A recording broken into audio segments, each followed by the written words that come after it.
Hey everyone, today we're going to be going over a very important concept in EV3 Mindstorms, which is the loop.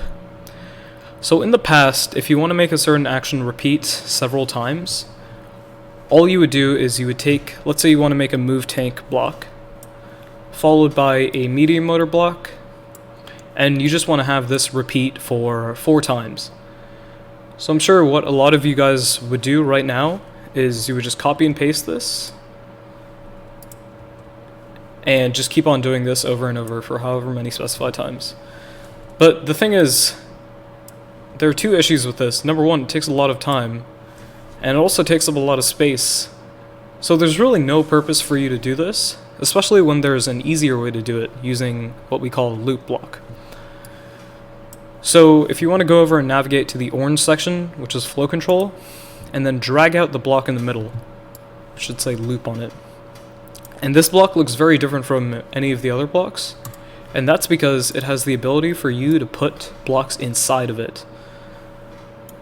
But this is what the loop block looks like, and over here you've got one of these values, and currently it's set to unlimited. So basically what this means is if I were to put a move tank block, or a move steering block for that matter, in here with the loop set to unlimited, and make sure whenever you're dragging a block into a loop, it shouldn't be here, or else nothing's going to happen. It should always be inside the loop. And this will take... Sometimes that'll happen, but just drag it out and just try again. So currently what's going to happen here is this block, this move tank block, will go unlimited times. It'll never stop, because currently this is set to unlimited, meaning that it'll just keep on going. There's no stop value. So the loop stops once any of these values has been, or once any of these conditions has been satisfied. So let's say count, which is also very useful. Let's say count, and we'll set this to 4.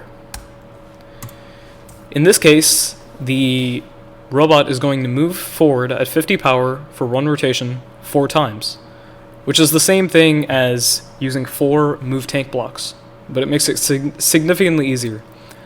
And the program will only stop once this has gone 4 times, or once the loop has been completed 4 times. But there are other ways, there are other conditions that you can also use as well, which we'll be discussing more in the future, but for now I'll just kind of allude to them. One of these is brick buttons, for instance.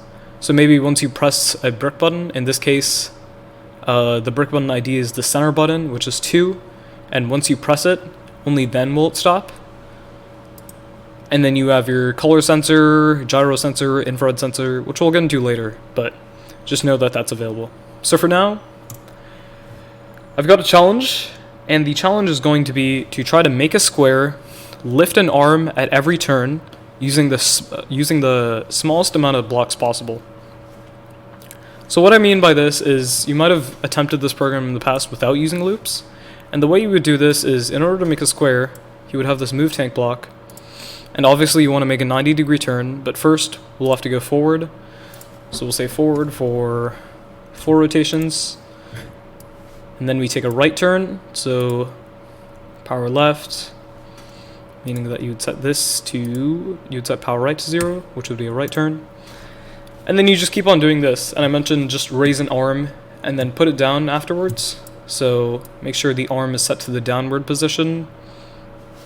We're going to raise it up, put this at 0.25, and then we'll put it down once again, so it's negative 0.25. And in order to make a square is 4 sides, so this would have to be repeated 4 times, but obviously that'd be a lot of copying and pasting, and you would have to zoom in a lot just to get that to fit on your monitor. So instead, try doing this using loops, and I'll see you guys after. So the completed program would look something like this, in which you have a move tank block for however long, we'll say 4 for now. And then you have a turn block, which I'll just use move steering for this one just to make it easier. Set that to 50, which will do a 90-degree turn. Then we lift the arm up, 0.25, and then we put the arm back down, negative 0.25. And So the thing is, this is a good program right now, but the issue is if we were to run it right here, it would make a square, but it would just keep on going because there's no exit value. There's no exit condition. It's set to unlimited. So to combat this, we would change this to count, and then set this to 4 because the square is 4 sides. And what this would do is it'll go forward, turn right, move the arm up and down, and then it'll repeat this 4 times.